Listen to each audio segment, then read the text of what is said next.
وآتوا برهان إن كنتم صادقين رب اشرح لي صدري ويسر لي أمري واحلل عقدة من لساني يفقهوا قولي. محترم سامعین، جیسا کہ آپ کو معلوم ہے کہ یہ کشف الشبہات نامی کتاب کا درس ہے، جس میں ان شکوک و شبہات کو دور کرنے کی کوشش کی گئی ہے جو ہم میں سے بہت سے مسلمان بھائیوں کو لاحق ہے، اور وہ غلط فہمی یا شکوک و شبہات کی بنیاد پر شرک اور توحید کی حقیقت کو نہ سمجھتے ہوئے لا علمی میں بہت سے شرکیہ کاموں میں مبتلا ہیں۔ قرآن و حدیث کی روشنی میں ان کے ڈاؤٹس کو کلیئر کرنے اور ان کے اعتراضات کو دور کرنے کی اس میں کوشش کی گئی ہے۔ اس حوالے سے اس سے پہلے 3 شبہات دور کیے گئے، 3 اعتراضات کا جواب دیا گیا۔ اسی سلسلے کو آگے بڑھاتے ہوئے لکھتے ہیں فَإِنْ قَالَ أَنَا لَا أَعْبُدُ إِلَّا اللَّهُ وَهَذَا الْإِلْتِجَاءُ إِلَى الصَّالِحِينَ وَدُعَاؤُهُمْ لَيْسَ بِعِبَادَةٍ،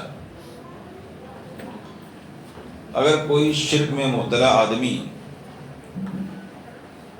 جو اللہ کے علاوہ دوسروں کے ساتھ، انبیاء کے ساتھ، اولیاء کے ساتھ، جن و شیاطین یا فرشتوں کے ساتھ بہت سے بندگی اور عبادت کے کام انجام دیتا ہے، اور جب اس کو یہ سمجھانے کی کوشش کی جاتی ہے کہ یہ سب کام شرک کے ہیں، ان کاموں کو اللہ کے علاوہ کسی اور کے لیے انجام نہیں دینا چاہیے، تو بعض دفعہ وہ کہتے ہیں کہ یہ سب کام عبادت تھوڑی ہے، جو ہم کر رہے ہیں ان کے ساتھ یہ عبادت تھوڑی ہے۔ اس سے پہلے بات گزری کہ ان کا خیال یہ ہے کہ ہم اولیاء، انبیاء، صالحین کو نہ تو معبود سمجھتے ہیں اور نہ ہی رب سمجھتے ہیں، نہ ان کے پاس کوئی اختیار اور ملکیت سمجھتے ہیں۔ ہم تو صرف اس لیے سارے کام انجام دیتے ہیں کیونکہ وہ اللہ کے نیک بندے ہیں۔ جب ان کے ساتھ یہ محبت اور تعظیم کا کام ہم کریں گے تو اس سے اللہ خوش ہو جائے گا، ہم اللہ کے قریبی بن جائیں گے، اور یہ لوگ بھی خوش ہو جائیں گے تو اللہ کے ہاں یہ ہماری سفارش کر دیں گے۔ ورنہ ان کو ہم رب نہیں سمجھتے ہیں، نہ ان کو معبود سمجھتے ہیں، اور جو کچھ بھی ان کے ساتھ ہم کر رہے ہیں، جو کام بھی کر رہے ہیں، وہ تو محبت ہے، تعظیم ہے، عقیدت ہے، اور بعض دفعہ اس کو عشق بھی کہتے ہیں۔ یہ سب چیزیں ہیں، اس میں سے کوئی عبادت تھوڑے ہے۔ عبادت تو یہ ہے کہ اللہ کے علاوہ کسی اور کے لیے نماز پڑھی جائے، کسی اور کے لیے روزہ رکھا جائے، کسی اور کے لیے زکوٰۃ ادا کی جائے، کسی اور کے لیے رکوع کیا جائے، سجدہ کیا جائے، کسی اور کو رب سمجھا جائے، خالق مالک رازق سمجھا جائے۔ تو ایسا تو کچھ نہیں کرتا ہوں، ایسا ہم ان بزرگوں کے ساتھ کچھ نہیں کرتے ہیں، تو عبادت کہاں ہوا؟ یہ عبادت نہیں ہے۔ فَإِنْ قَالَ، اگر ان میں سے کوئی یہ کہے أَنَا لَا أَعْبُدُ إِلَّا اللَّهُ، ہم عبادت تو صرف اللہ ہی کی کرتے ہیں، وَهَذَا الْإِلْتِجَاءُ إِلَى الصَّالِحِينَ دُعَاؤُهُمْ لَيْسَ بِعِبَادَةٍ، اور یہ جو ہم صالحین اور نیک لوگوں کی طرف اپنی مصیبتوں اور پریشانیوں میں رجوع کرتے ہیں، ان کو پکارتے ہیں، ان سے فریاد کر رہے ہوتے ہیں، ان سے دعا کرتے ہیں، یہ سب عبادت نہیں ہے۔ عبادت تو اس وقت ہوتا جب ہم ان کو رب سمجھتے ہوئے ان کو پکارتے ہیں۔ ہم تو ان کو میڈیٹر سمجھتے ہیں نا، وسیلہ سمجھتے ہیں، ذریعہ سمجھتے ہیں۔ ہم ان کے ذریعہ اللہ سے مانگتے ہیں، ان کے ذریعہ اللہ کو پکارتے ہیں۔ ہم اگر ان کے اندر کوئی قدرت سمجھتے اور ان سے مانگ رہے ہوتے تو یہ بات عبادت کے ہوتی۔ یہ ان کا بعض دفعہ اعتراض ہوتا ہے، یہ ان کے ذہن میں ڈاؤٹ ہوتا ہے۔ فَقُلْ لَهُ، تو آپ ان کو یوں جواب دیجئے کہ أَنْتَ تُقِرُّ أَنَّ اللَّهَ فَرَضَ عَلَيْكَ إِخْلَاصَ عِبَادَةِ لِلَّهِ وَهُوَ حَقُّهُ عَلَيْكَ، آپ اس بات کو خوب مانتے ہیں کہ اللہ رب العالمین نے خالص اپنی عبادت کو فرض قرار دیا ہے، اس بات کا حکم دیا ہے کہ خالص اس کی عبادت کی جائے۔ وَمَا أُمِرُوا إِلَّا لِيَعْبُدُوا اللَّهَ مُخْلِصِينَ لَهُ الدِّينَ، تمام لوگوں کو شروع سے اسی بات کا حکم دیا جاتا رہا ہے کہ وہ اخلاص کے ساتھ مخلص بن کر کے اللہ رب العالمین کی عبادت کریں، اور یہ اللہ رب العالمین کا حق ہے، جیسا کہ حضرت معاذ بن جبل رضی اللہ عنہ کی حدیث میں آئی، وما حق اللہ علی العباد، بندوں پر اللہ کا حق کیا ہے؟ فرمایا یعبد اللہ ولا یشرک بہ شیئا، اللہ خالص اللہ کی عبادت کریں، اللہ کے ساتھ کسی کو شریک نہ کریں۔ تو اتنی بات تو آپ مانتے ہیں نا، ظاہر سی بات ہے ہر مسلمان اس کو مانتا ہے کہ ہمیں اخلاص کے ساتھ اللہ کی عبادت کرنے کا حکم دیا گیا ہے، اس سے کسی کو انکار نہیں، ہر آدمی اس بات کو مانتا ہے۔ تو ان سے کہا جائے گا اس بات کو آپ مانتے ہیں؟ فَإِذَا قَالَ نَعَمْ، جب وہ کہے گا ہاں مانتا ہوں، اور ایسا اس کو کہنا ہی ہے، کیونکہ اگر وہ یہ کہتا ہے کہ نہیں ہم اس کو نہیں مانتے ہیں بلکہ ہم اللہ کے ساتھ کسی اور کے شریک کرنے کو جائز سمجھتے ہیں، ایسا اگر وہ کہہ رہا ہے تب تو گویا وہ شرک کو جائز سمجھ رہا ہے، تب تو ڈاؤٹ میں نہیں ہے، تب تو اس کو یہ سمجھانا ہوگا کہ بھائی شرک جائز نہیں ہے، تو ٹاپک بدل جائے گا۔ لیکن ظاہر سی بات ہے کوئی مسلمان یہ نہیں کہہ سکتا ہے کہ اللہ کے ساتھ کسی کو شریک کرنا جائز ہے، ہر آدمی کہتا ہے اخلاص کے ساتھ صرف اللہ کی عبادت ہونی چاہیے۔ تو جب وہ یہ کہے ہاں ہم اس کو مانتے ہیں، فقل لہو، تو آپ اس سے پوچھیے بین لی ھذا الذی فرض علیک وہو اخلاص العبادۃ للہ وحدہ وہو حق علیک، ذرا ہم کو بتائیے کہ یہ جو اللہ نے فرمایا کہ خالص میری عبادت کرو، یہ میرا حق ہے، میرے ساتھ کسی کو شریک نہ کرو، یہ خالص عبادت کا معنی کیا ہے؟ اس سے پوچھئے، یہ اللہ تعالیٰ نے فرمایا وَمَا أُمِرُوا إِلَّا لِيَعْبُدُوا اللَّهَ مُخْلِصِينَ لَهُ الدِّينَ، خالص اللہ کی عبادت کرو، یہ خالص اللہ کی عبادت کا معنی کیا ہے؟ جو اللہ تعالیٰ کا حق ہے کہ جو کسی دوسرے کو نہیں دیا جا سکتا، جس کو ظلم عظیم کہا گیا ہے، وہ خالص عبادت کیا ہے؟ فَإِنْ كَانَ لَا يَعْرِفُ الْعِبَادَةَ وَلَا أَنْوَاعُهَا فَبَيِّنْهَا لَهُ، اگر وہ نہیں جانتا ہے، نہ عبادت کی تعریف جانتا ہے، نہ عبادت کی قسمیں جانتا ہے، اور عام طور سے ایسا ہی ہوتا ہے، جو لوگ شرک میں مبتلا ہیں، جو شرک کے رسیاں ہیں، وہ خود تو بیچارے کو جانتے نہیں ہیں، بدقسمتی یہ ہے کہ ان کے جو علماء ہیں، جو علم رکھنے والے لوگ ہیں، انہوں نے کبھی اس طرح کے ٹاپک کو گہرائی کے ساتھ ان کے سامنے پیش کیا ہی نہیں۔ توحید کس کو کہتے ہیں، توحید کی قسمیں کتنی ہیں، عبادت کا معنی کیا ہے، عبادت کی کتنی قسمیں اور شکلیں بنتی ہیں، ان ساری چیزوں کو پیش ہی نہیں کیا۔ شرک کیا ہے، شرک کے 4 دروازے کیا ہیں، اصغر کیا ہے، اکبر کیا ہے، اس موضوع کو آپ دیکھتے ہوں گے، توحید کو اتنی گہرائی کے ساتھ کبھی ان کے درمیان پیش ہی نہیں کیا جاتا ہے۔ جب ان کے درمیان کبھی پیش نہیں ہوا، پڑھنے کا اتفاق نہیں ہوا، تو ان کو معلوم نہیں ہوتا ہے۔ تو جب ان کو معلوم نہ فَبَيِّنْ لَهُ بِقَوْلِكَ، تو اب ان کو بیان کیجیے، بتائیے کہ اللہ رب العالمین نے جو بتایا کہ خالص اس کی عبادت ہونی چاہیے، تو وہ عبادت کیا ہے کہ جسے اللہ تعالیٰ نے خالص کرنے کا ایک حکم دیا ہے کہ اس کے علاوہ کسی اور کے لیے وہ کام نہ کیا جائے، وہ عبادت کیا ہے اس کو سمجھائیے۔ کیسے؟ اللہ تعالیٰ کے قول کے ذریعہ۔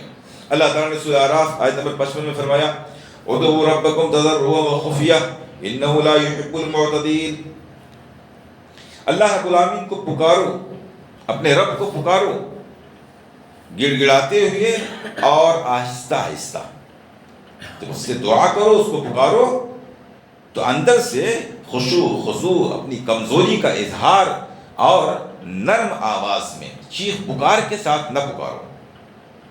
ادعوا ربکم تضرعا وخفیا، اپنے رب کو پکارو، اس سے دعا کرو، عاجزی انکساری کے ساتھ، گڑ گڑاتے ہوئے اور آہستہ آہستہ نرم آواز میں۔ انہ لا یحب المعتدین، اللہ رب العالمین کسی بھی معاملے میں حد سے آگے بڑھ جانے والے سے محبت نہیں کرتا ہے۔ حد سے آگے بڑھنا گناہ ہے، ظلم ہے، ناپسندیدہ ہے، یہاں تک کہ دعا میں بھی اگر کوئی حد سے آگے بڑھ جائے تو وہ بھی پسندیدہ نہیں ہے۔ یہاں دعا ہی کی بات چل رہی ہے، عبادت میں بھی حد سے آگے بڑھ جائے وہ بھی پسندیدہ نہیں ہے۔ نافرمانی تو ہر حال میں ناپسندیدہ ہے، اس کی کوئی حد ہی نہیں، تھوڑی سی ہو تب بھی نافرمانی ہے۔ عبادتیں، تعظیم، محبت، دعا، یہ سب جو اچھائی اور نیکی کے کام ہیں، ان کی بھی ایک حد اور لمٹ رکھی گئی ہے۔ اس سے حد سے کوئی آگے بڑھ جائے، اللہ رب العالمین ایسے شخص سے محبت نہیں کرتا، وہ پسند نہیں کرتا اللہ کو۔ معلوم ہے آپ کو نا مشہور حدیث ہے، اللہ کے رسول صلی اللہ علیہ وسلم کے گھر میں 3 صحابہ کرام آئے آپ کی غیر موجودگی میں. انہوں نے پوچھا اللہ کے رسول گھر میں کیا کیا عبادات انجام دیتے ہیں، آپ کا معمول کیا ہے؟ ازواج مطہرات نے آپ صلی اللہ علیہ وسلم کا معمول بیان کیا.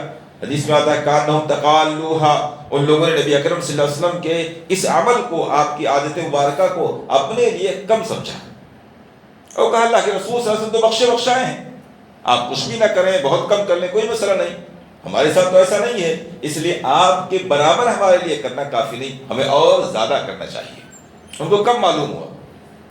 بڑے صحابہ کرام تھے، حضرت علی تھے، حضرت عمرو بن عاص تھے، حضرت عثمان بن مظعون تھے، بڑے صحابہ کرام ہیں.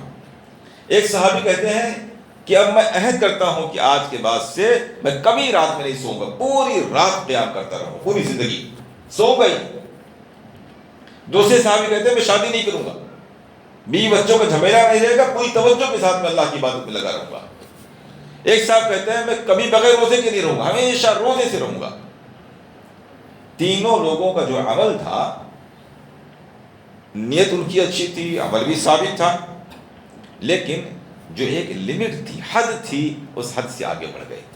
اللہ کے رسول صلی اللہ علیہ وسلم گھر تشریف لاتے ہیں، ازواج مطہرات اطلاع دیتی ہیں، اللہ کے رسول صلی اللہ علیہ وسلم فوراً جمع ہوتے ہیں اور خطاب فرماتے ہیں. اور آپ نے فرمایا کہ کیا بات ہے، میں ایسا ایسا سن رہا ہوں، لوگ ایسا ایسا کہہ رہے ہیں. پھر آپ نے بیان فرمایا کہ دیکھو میں سوتا بھی ہوں، شب داری بھی کرتا ہوں، میں روزے سے بھی رہتا ہوں، وہ افطر بغیر روزے کے بھی رہتا ہوں، اور میں نے نکاح بھی کر رکھا ہے. فمن رغب عن سنتی فلیس منی، یہ میری سنت ہے، یہ میری زندگی گزارنے کا یہ طریقہ ہے. میں اعتدال کے ساتھ زندگی گزار رہا ہوں، رات کو شب داری بھی کرتا ہوں، سوتا بھی ہوں، روزے سے بھی رہتا ہوں، بغیر روزے کے بھی رہتا ہوں، اور میں نے نکاح شادی بھی کر رکھی ہے. جو میرے اس طریقے سے ہٹ کر کے اس میں کچھ اضافہ کرنے کی کوشش کرے گا وہ گویا حد سے آگے بڑھ رہا ہے. فلیس منی، وہ میرے طریقے پر نہیں ہے. ایسے اللہ رب العالمین نے یہاں دعا کے سلسلے میں فرمایا کہ دعا کرتے وقت گڑ گڑا کر کے، عاجزی کے ساتھ اور آہستہ آہستہ آواز کے ساتھ اللہ رب العالمین سے دعا کرو. دعا کے آداب میں سے یہ ہے، اس کی ایک حد ہے، یعنی بہت چیخ پکار کر کے، تصنع اور بناوٹ کے ساتھ، بلا وجہ زبردستی رو کر چیخ پکار کر کے اللہ تعالیٰ سے دعا نہ کرو. آہستہ آہستہ نرم آواز سے دل کی نرمی اور عاجزی کے ساتھ اللہ رب العالمین سے دعا کرو. اور بھی بہت سے آداب ہیں، یہاں اللہ رب العالمین نے اس بات کی طرف اشارہ فرمایا. تو اللہ رب العالمین نے یہاں حکم دیا کہ ادعوا ربکم، یہ اصل میں کہنے کی چیز ہے یہاں. ادعوا ربکم، دعا کرو اپنے رب سے، پکارو اپنی ضروریات کے لیے اپنے رب کو. اللہ رب العالمین نے اس کا کئی جگہوں پر ذکر کیا. ادعونی استجب لکم، مجھ سے دعا کرو میں تمہاری دعا کو قبول کروں گا. تو اللہ رب العالمین نے دعا کا حکم دیا. فَإِذَا عَلَمْتُهُ بِهَذَا، جب یہ بات اس کو آپ سمجھا دیں گے کہ دیکھو دعا کیا ہے، عبادت ہے. اللہ رب العالمین دعا کرنے کا حکم دیا کہ مجھ سے ہی دعا کرو، کسی اور سے دعا نہ کرو، اپنی ضروریات مجھ سے مانگو، مجھ سے فریاد کرو. فَقُلْ لَهُ، اب اس سے یہ کہیے آپ، هَلْ عَلِمْتَ هَذَا عِبَادَةٌ لِلَّهِ، کہ آپ کو یہ بات معلوم ہو گئی کہ دعا کرنا اللہ کی عبادت ہے. اس سے کسی کو انکار ہو سکتا ہے؟ کوئی بھی مسلمان اس سے انکار کر سکتا ہے؟ ہر کوئی تو اللہ تعالیٰ سے دعا کرتا ہے. کوئی یہ کہہ سکتا ہے کہ دعا کرنا عبادت نہیں ہے؟ ہر کوئی اس کو مانے گا. فَلَا بُدَّ أَن يَقُولَ نَعَمْ، تو لازمی طور پر یہ کہے گا کہ ہاں ہمیں معلوم ہے، ہم جانتے ہیں کہ دعا عبادت ہے. اللہ کے رسول صلی اللہ علیہ وسلم نے ارشاد فرمایا دعا ہو عبادت، دعا ہی عبادت کا مغز ہے، دعا ہی اصل عبادت ہے. اس لیے آپ دیکھیں تمام عبادات میں دعا ضرور شامل ہے، دعا اصل ہے، کیونکہ دعا میں عاجزی ہوتی ہے، انکساری ہوتی ہے، اللہ رب العالمین کے سامنے اپنی کمزوری کا اظہار اور اس کی قدرت کا بیان ہوتا ہے، اور یہی اصل عبادت ہے. وہ عبادت جس میں اللہ کے سامنے عاجزی نہ پائی جائے، اپنی کمزوری کا اظہار نہ پائی جائے، اکڑ پیدا ہو جائے، وہ عبادت ہی نہیں ہے. چاہے سجدے میں سر رکھے ہوئے آدمی اگر دل سے عاجزی، انکساری، تواضع، اللہ کی قدرت کا اظہار، اپنی کمزوری کا اظہار، یہ کیفیت نہیں پیدا ہو رہی، وہ عبادت ہی نہیں ہے. تو دعا ہی تو اصل عبادت ہے. اس بات کا اعتراف ہر مسلمان کرے گا. فَقُلْ لَهُ، تو آپ سے یہ کہیے کہ اِذَا أَقْرَرْتَ أَنَّهَا عِبَادَةٌ، جب آپ اس بات کو مانتے ہیں کہ دعا عبادت ہے، وَدَعُوَ اللَّهَ لَيْلًا وَنَهَارًا، اور آپ دن رات اللہ رب العالمین سے دعا بھی کرتے ہیں، ہر مسلمان کرتا ہے. خوفا وطمعا، اللہ سے ڈرتے ہوئے اور اللہ سے امید رکھتے ہوئے، اس کے عذاب کا، اس کی پکڑ کا آپ کو ڈر بھی ہے، اپنے گناہوں کا خطرہ اور ڈر بھی ہے، اور اللہ رب العالمین کی رحمت سے آپ کو امید بھی ہے. يدعون ربهم خوفا وطمعا، اللہ رب العالمین نے اہل ایمان کی پہچان بتائی ہے کہ دعا کرتے وقت ان کے اندر یہ دونوں کیفیتیں پائی جاتی ہیں. صرف خوف نہیں ہوتا ہے اور نہ صرف امید ہوتی ہے. خوف اور امید کے درمیان اپنے گناہوں کا ڈر ہوتا ہے، اللہ کی رحمت سے امید بھی ہوتی ہے. تو جب آپ دن رات اللہ تعالیٰ سے دعا کرتے ہیں، اللہ سے ڈرتے ہوئے، اللہ سے امید رکھتے ہوئے، ثم دعوت فی تلک الحاجۃ، تو جس ضرورت کے لیے آپ اللہ سے دعا کرتے ہیں، اسی ضرورت کے لیے جب آپ اللہ کے علاوہ کسی نبی یا کسی اور سے دعا کرنے لگیں تو حل اشرکت فی عبادت اللہ غیرہ، تو آپ نے عبادت میں دوسرے کو شریک کیا کہ نہیں کیا؟ یہ بات آپ مانتے ہیں عبادت دعا ہے، اللہ تعالیٰ سے آپ عبادت کرتے ہیں، دعا کرتے ہیں، اللہ تعالیٰ سے اپنی ضروریات آپ مانگتے ہیں، کوئی پریشانی ہوتی ہے تو اس کو دور کرنے کے لیے آپ دعا کرتے ہیں. یہ دو ہی چیزیں ہوتی ہیں، یا تو ہم کوئی چیز مانگ رہے ہوتے ہیں، کوئی خیر طلب کر رہے ہوتے ہیں، یا کسی شر سے، کسی برائی سے، کسی تکلیف سے پناہ چاہتے ہیں. دعا میں دو ہی چیزیں ہوتی ہیں. تو جب آپ خیر کی چیزیں اللہ سے طلب کرتے ہیں، شر سے اللہ کی پناہ طلب کرتے ہیں اپنے دعاؤں میں، اور آپ مانتے ہیں کہ دعا عبادت ہے، پھر اگر آپ یہی کام اللہ کے علاوہ دوسرے کے لیے کرنے لگیں، یعنی کسی خیر کے لیے اللہ کے علاوہ دوسرے کو پکارنا شروع کر دیں، کسی شر سے بچنے کے لیے کسی دوسرے کو پکارنا شروع کر دیں، تو آپ نے اللہ اور اس بندے کو دعا کے معاملے میں برابر کیا کہ نہیں کیا؟ وہی دعا اللہ سے کر رہے ہیں اور وہی دعا آپ بندے سے کر رہے ہیں. وہی خیر آپ اس اللہ سے طلب کر رہے ہیں، وہی خیر بندے سے طلب کر رہے ہیں. اسی شر سے پناہ اللہ سے طلب کر رہے ہیں، اسی شر سے پناہ آپ بندے سے کر رہے ہیں. اب وہ بندہ کوئی بھی ہو، نبی، ولی، فرشتہ، جن، کوئی بھی ہو. تو عبادت کے معاملے میں، دعا کے معاملے میں آپ نے دونوں کو شریک کر دیا. ایک جیسا کام دونوں کے ساتھ آپ کرنے لگے. جو اللہ کے ساتھ کر رہے تھے وہی بندے کے ساتھ کر رہے تھے. تو جو اللہ کے ساتھ آپ کر رہے تھے اس کو آپ نے پہلے مان لیا کہ وہ عبادت ہے. دعا تو آپ نے پہلے ہی مان لیا کہ عبادت ہے جو آپ اللہ کے ساتھ کر رہے تھے. پھر جب یہی کام آپ اللہ کے علاوہ دوسرے کے ساتھ کرنے لگے تو اس کا مطلب یہ ہوا یہی کام جس کو آپ عبادت سمجھ چکے تھے، اب پھر یہی عبادت کا کام اللہ کے علاوہ دوسرے کے ساتھ کرنے لگے. اور جب عبادت کا کام آپ اللہ کے علاوہ دوسرے کے ساتھ کرنے لگے تو عبادت میں اخلاص کہاں رہ گیا؟ اللہ رب العالمین نے عبادت میں اخلاص کا حکم دیا نا، صرف میری عبادت کرو. لیکن آپ نے دعا جو کی عبادت ہے اس کو صرف اللہ کے لیے خاص نہیں رکھا، اللہ کے ساتھ دوسروں، اللہ کے علاوہ دوسروں کے ساتھ بھی وہ عبادت کا کام کرنے لگے. تو شرک ہو گیا کہ نہیں ہو گیا؟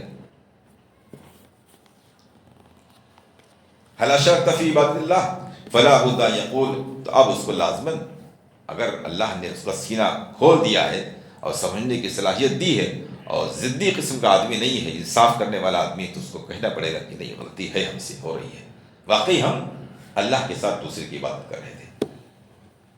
فقل لہو، اب دوسری چیز کی طرف آ جائیے. یہی سب کام ہمارے یہاں مسلمان کرتے ہیں، اللہ کے علاوہ دوسرے کو پکارتے ہیں اپنے ضروریات کے لیے، انہیں کو یا غوث کہتے ہیں یا علی مدد کرتے ہیں، اور دوسرے ناموں سے کو پکارتے ہیں، اور پھر اسی اللہ سے بھی دعا کرتے ہیں. اب یہ اتنی موٹی سی بات، کامن بات ان کے ذہن میں نہیں آ رہی ہے کہ جب اللہ رب العالمین کو پکارتے ہیں تو اس کو عبادت سمجھ کے پکارتے ہیں نا، دعا عبادت ہے، تو یہی عبادت کا کام اللہ کے علاوہ دوسرے کے ساتھ نہیں ہونا چاہیے تھا. دوسری چیز کی طرف آئیں. فقل لہو، اب اس سے کہیے اذا علمت بقول اللہ تعالی فصل لربک ونحر. آپ نے اللہ رب العالمین کا قول یہ پڑھا ہے سورہ کوثر میں، اللہ تعالیٰ نے فرمایا فصل لربک، آپ نماز پڑھو اپنے رب کے لیے، ونحر، اور قربانی کرو، یعنی قربانی اپنے رب کے لیے، نماز اللہ کے لیے پڑھو اور قربانی اللہ کے لیے کرو.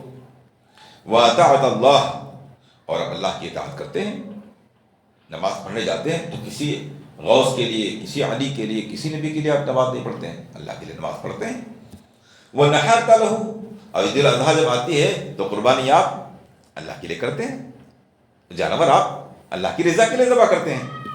حل ھذا عبادہ، یہ جو آپ کام کر رہے ہیں اس کو عبادت سمجھتے ہیں کہ نہیں سمجھتے ہیں؟ یہ جو مسجد میں جا کے آپ نے نماز پڑھی، تو نماز کیا ہے؟ آپ ادب سے ہاتھ باندھ کر کے اللہ کے سامنے کھڑے ہو گئے، پھر آپ اللہ کے سامنے رکوع میں چلے گئے، پھر آپ نے اپنی پیشانی زمین پہ رکھ دی۔ یہی تو بڑے بڑے 3 کام ہیں نا، قیام، رکوع، سجود، یہ بڑے 3 کام ہیں، انہی کے کمبینیشن کا نام تو ہے نماز۔ یہی کام تو نماز میں کرتے ہیں۔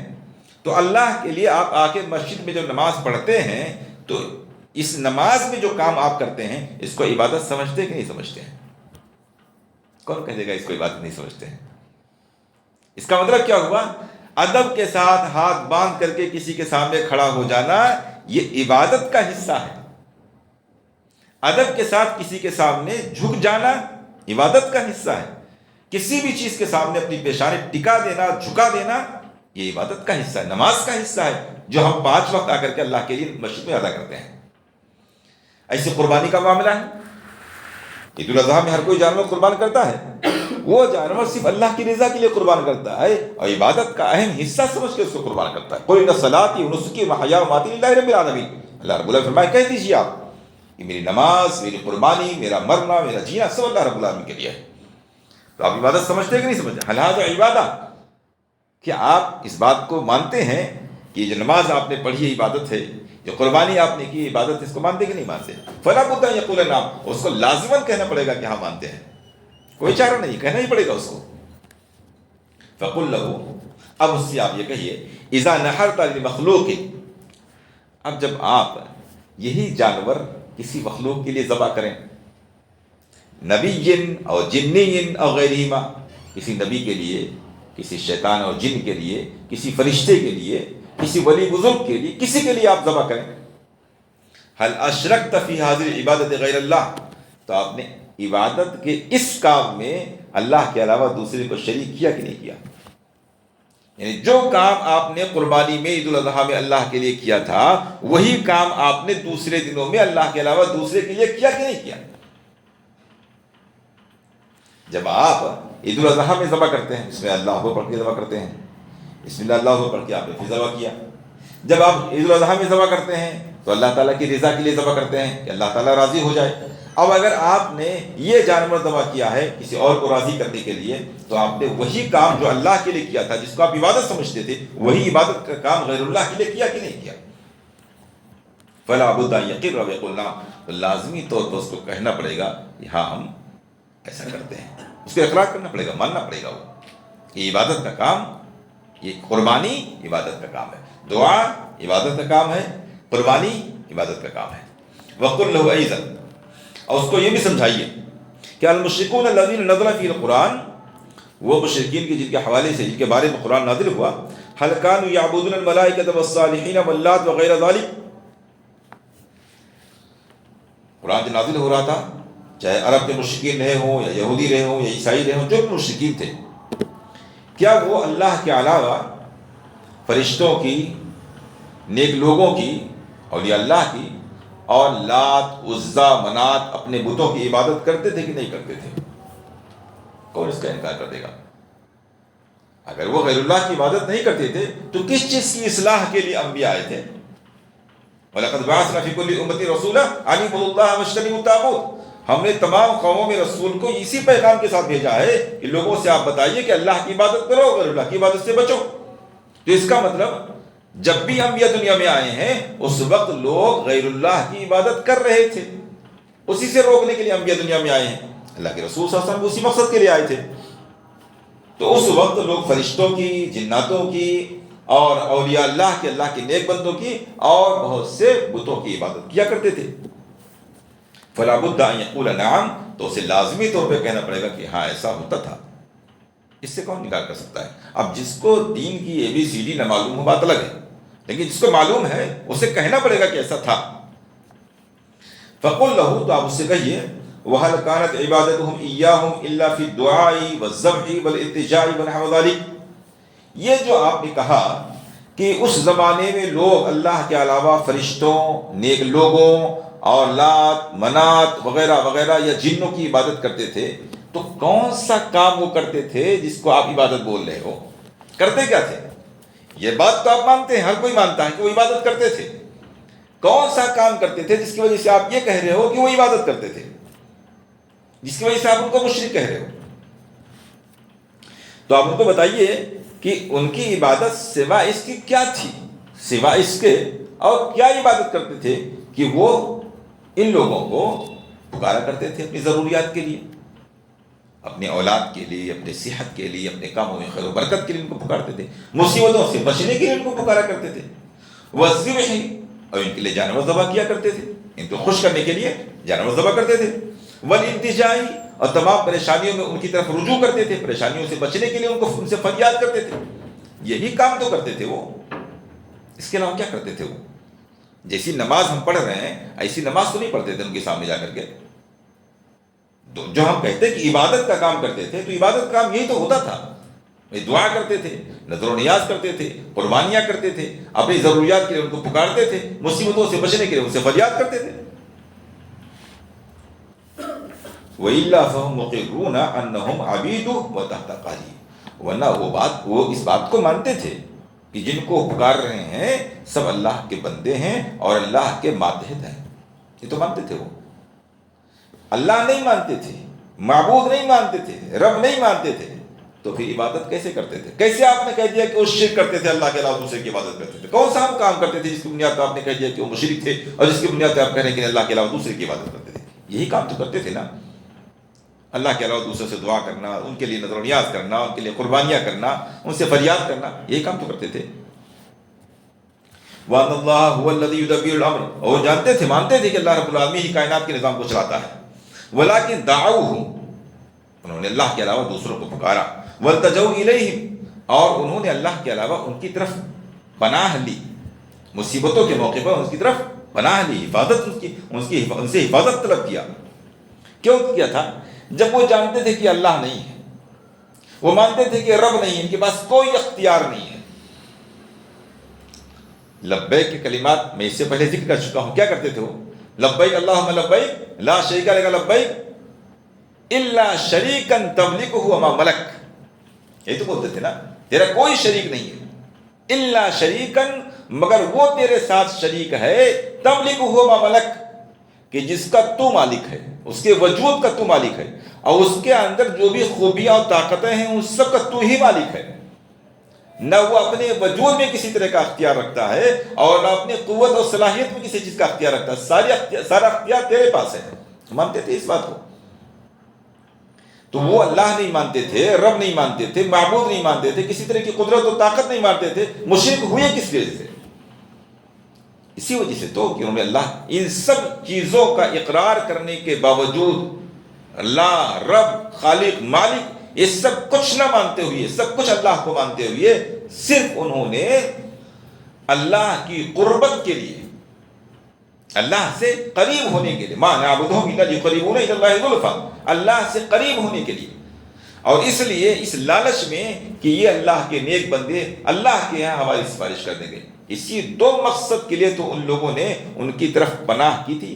جو دعا کرتے تھے، جو فریاد کرتے تھے، جو نذر کرتے تھے، جو قربانیاں کرتے تھے، یہ سارا کا سارا کام رب سمجھ کے تو نہیں کرتے تھے نا، صرف اس امید میں کرتے تھے کہ ان کو خوش کریں گے تو ہم اللہ کے قریب ہو جائیں گے، یہ اللہ کی ہماری سفارش کر دیں گے، جیسے کہ قرآن نے بیان فرمایا ہے. وَهَذَا ظَاهِرٌ جِدًّا، یہ بالکل واضح اور کلیئر ہے. تو جب وہ ان تمام عقیدوں کے ساتھ اللہ کے علاوہ دوسرے کو پکارتے ہوئے مشرک ٹھہرے، تو آج کا بھی کوئی مسلمان اپنے آپ کو مسلمان کہنے والا اگر اللہ کو اللہ مانتا ہے، کلمہ پڑھتا ہے، اللہ ہی کو رب مانتا ہے، اللہ ہی کے پاس تمام قسم کے اختیارات مانتا ہے، اور وہ شفاعت کی امید میں یا وہ اللہ کے قربت کی امید میں وہی کام کرنے لگے جو مکہ کے مشرکین کرتے تھے، تو دونوں کے حکم میں تبدیلی کہاں سے پیدا ہو جائے گی؟ اگر وہ شرک ہے تو یہ بھی شرک ہے، اگر وہ مشرک ہے تو یہ بھی مشرک ہے، اگر وہ کافر تھے تو یہ بھی کافر ہے. جب کام ایک ہے، نیت ایک ہے، جن کے ساتھ وہ کام کیا جا رہا ہے وہ لوگ ایک ہیں، غیر اللہ وہ بھی تھے، غیر اللہ یہ بھی ہے، تو پھر حکم میں فرق کہاں سے ہو گیا؟ بلکہ اگر دیکھا جائے تو آج کے شرک میں مبتلا مسلمان عرب کے مشرکوں سے زیادہ بڑے مشرک ہیں، اس لیے کہ قرآن نے صاف طریقے سے ان کے بارے میں بیان کیا کہ اگر آپ ان سے پوچھئے کہ آسمان و زمین کا مالک کون ہے کائنات کے نظام کو کون چلاتا ہے، کون مردے سے زندہ، زندے سے مردے کو نکالتا ہے، تو سب یہی کہیں گے اللہ، اللہ ہی کو رب مانتے تھے۔ کسی کو، ابھی ہم نے بیان کیا تملکہ ما ملک، یہ جو اولیاء ہیں، صالحین ہیں، فرشتے ہیں، انبیاء ہیں، یہ اپنی ذات کے بھی مالک نہیں ہیں۔ تملکہ، اے اللہ تو ان کا مالک ہے، وما ملک، اور جو کچھ اختیارات ان کے پاس ہیں ان کا بھی تو ہی مالک ہے۔ لیکن اس کے یہ ان کا عقیدہ تھا۔ اس عقیدے کے ساتھ جب انہوں نے دعا، قربانی، نیاز یہ سارے کام کیے تو ان کو مشرک کہا گیا۔ آج کے مسلمان کا عقیدہ اس سے زیادہ خطرناک ہے، وہ تو اللہ کے رسول صلی اللہ علیہ وسلم کو مختار کل کہتا ہے۔ سنتے نہیں آپ کہتے ہیں الصلاۃ والسلام علیکہ یا قاسم رزق اللہ، قاسم رزق اللہ، نور من نور اللہ، اللہ کے نور کا حصہ، اللہ کے رزق کو تقسیم کرنے والا، غوث، دستگیر، اور اس طرح کی نہ جانے کتنی خرافات کی چیزیں ہیں، نہ جانے کتنی خرافات کی چیزیں ہیں۔ اور اگر آپ اپنے سنی مسلمانوں سے ذرا آگے بڑھ کے شیعہ کے عقائد کی طرف چلے جائیں تو انہوں نے تو حضرت علی رضی اللہ تعالیٰ عنہ کو سیدھا اللہ کا درجہ دے رکھا ہے۔ تو ان تمام عقائد کے ساتھ آج کا مسلمان ان لوگوں کے مقابلے میں اچھا ہوا یا برا ہوا، اگر آپ کمپیئر کریں گے تو ان سے زیادہ برے عقائد ہیں۔ تو محض دعویٰ کر دینے سے کوئی آدمی مسلمان نہیں ہوتا ہے، یا زبان سے کلمہ پڑھ لینے سے کوئی آدمی مسلمان نہیں ہوتا ہے۔ اصل ہے انسان کا عقیدہ، ایمان، دل کے اندر اس کے اندر کیا خیالات پائے جا رہے ہیں۔ ورنہ عرب کے لوگ بھی تو اپنے آپ کو ابراہیم علیہ السلام کے پیروکار کرتے تھے، جیسے آج کا مسلمان اپنے آپ کو رسول اللہ صلی اللہ علیہ وسلم کا امتی کہلاتا ہے، وہ بھی تو پیروکار کہتے تھے نا، دین ابراہیمی کے قائل تھے وہ، اس لیے تو حج کرتے تھے، ابراہیم علیہ السلام کے مجسمے لگا رکھے تھے۔ یہودیوں کی طرف آئیے، عزیر علیہ السلام کو اللہ کا بیٹا سمجھتے تھے، موسیٰ علیہ السلام کو مانتے تھے، توریت کو مانتے تھے، اگرچہ بہت سی تبدیلیاں کر رکھی تھی لیکن نسبت تو باقی تھی نا۔ عیسائیوں کی طرف آئیے، عیسیٰ علیہ السلام کو مانتے تھے، مریم کو مانتے تھے، اللہ کے وجود کو مانتے تھے، انجیل اپنی کتاب کو مانتے تھے، وہ اللہ رب العالمین کی رضا کے لیے رہبانیت کے قائل تھے، یعنی گھر بار، بیوی، بچوں سب کو چھوڑ کر کے باہر میدان میں جا کر کے کٹیا بنا کر کے اس میں زندگی گزار دیتے تھے، دن رات اللہ کی عبادت میں لگے رہتے تھے۔ یہ سب کچھ کرنے کے باوجود قرآن نے ان کو مشرک اور کافر کہا، اور رسول اللہ صلی اللہ علیہ وسلم جو ان سے جنگیں کی تو کسی طرح کا کوئی فرق نہیں کیا کہ یہ کلمہ پڑھنے والا ہے، یہ کلمہ نہیں پڑھنے والا ہے، یہ کسی آسمانی کتاب کو مانتا ہے یا نہیں مانتا ہے، یا اپنا نام عبداللہ عبدالرحمن رکھتا ہے کہ نہیں رکھتا ہے، یا آخرت کو مانتا ہے کہ نہیں مانتا ہے۔ ان تمام چیزوں کے باوجود کسی طرح کا کوئی فرق نہیں کیا گیا۔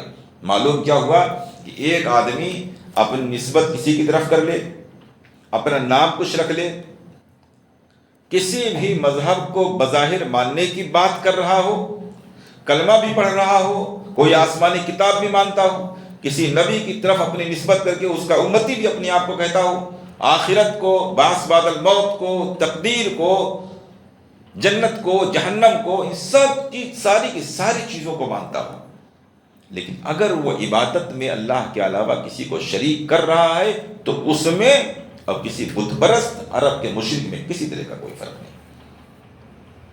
یہ بات اصل میں سمجھنے کی ہے۔ اللہ رب العالمین توفیق دے، سمجھائیے، لوگوں کے سامنے بات رکھیے۔ اللہ تعالیٰ اگر توفیق دے گا، دعا کریں تو یہ بہت آسانی کے ساتھ یہ بات سمجھ میں آ بھی سکتی ہے۔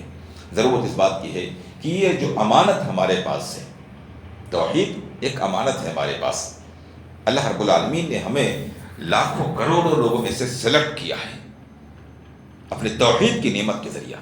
اب یہ امانت ہے ہمارے پاس، اب ہماری ذمہ داری بنتی ہے کہ اس امانت کو لے کر ہم بیٹھے نہ رہ جائیں۔